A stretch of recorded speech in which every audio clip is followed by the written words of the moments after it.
Nous avons voulu aller voir ce que cachait ce secret d'État. Direction le Henan. Une province restée à la traîne de l'ouverture économique et pourtant à quelques centaines de kilomètres à peine de Pékin. Le sida y fait des ravages, de nombreux villages sont touchés. Les journalistes sont interdits d'enquête sur le terrain. Certains confrères chinois ont même été directement menacés. L'homme qui prend le risque de nous y conduire nous explique pourquoi. Les officiels de la province prétendent que tout va bien, qu'il n'y a rien à voir. Ils cachent la vérité pour protéger leur carrière politique. Nous, on espère faire connaître notre malheur. On veut faire connaître la vérité au monde extérieur. On vit l'enfer ici. Les gens meurent et tout le monde s'en fout. L'enfer, nous y arrivons de nuit, après avoir pris 1000 précautions. Dans ce village, le sida est partout. Derrière chaque porte, c'est la même horreur, la même peur.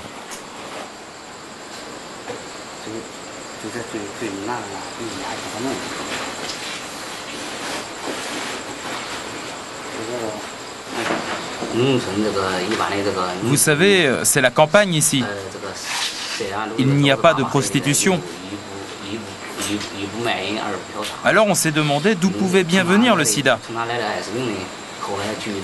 Et puis on s'est aperçu que beaucoup de ceux qui vendaient régulièrement leur sang étaient malades. Et chez ceux qui ne le vendaient pas, c'était beaucoup plus rare. Alors finalement, c'est comme ça que l'on a compris.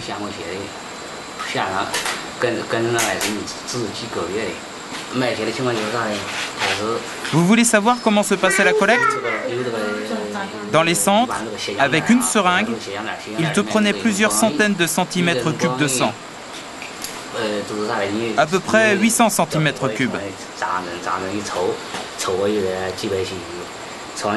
Ensuite, ils séparaient le plasma et les globules rouges dans une machine. Ils gardaient le plasma et ils te réinjectaient environ 400 cm3 de globules rouges et ils repartaient avec le reste. Mais le matériel était mal désinfecté.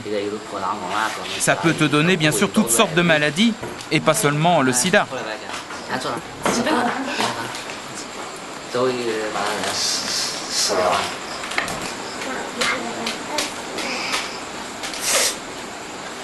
Tu as vendu ton sang aussi? Bien sûr. Combien de fois? Au moins une centaine de fois, regarde les traces. Ils avaient du mal à trouver mes veines et puis ils devaient piquer sur les anciens trous. Regarde là, tu vois bien? Ils piquaient même sur les anciens trous. Là voilà, il y a des traces partout. C'était un slogan des autorités à l'époque. Un slogan de vos dirigeants? Oui, ils nous disaient que c'était un honneur de vendre son sang. Dès qu'ils apprennent notre présence, d'autres villageois arrivent discrètement pour témoigner. Ils sont bientôt une quinzaine à vouloir raconter l'horreur de leur quotidien, parce qu'ils n'ont plus rien à perdre, nous disent-ils. Qu'est-ce qu'ils veulent savoir? Comment il a attrapé le sida? Sa mère avait le sida.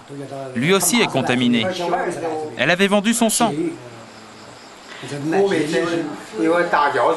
Chut, parle pas si fort. Regarde, je suis couvert de champignons.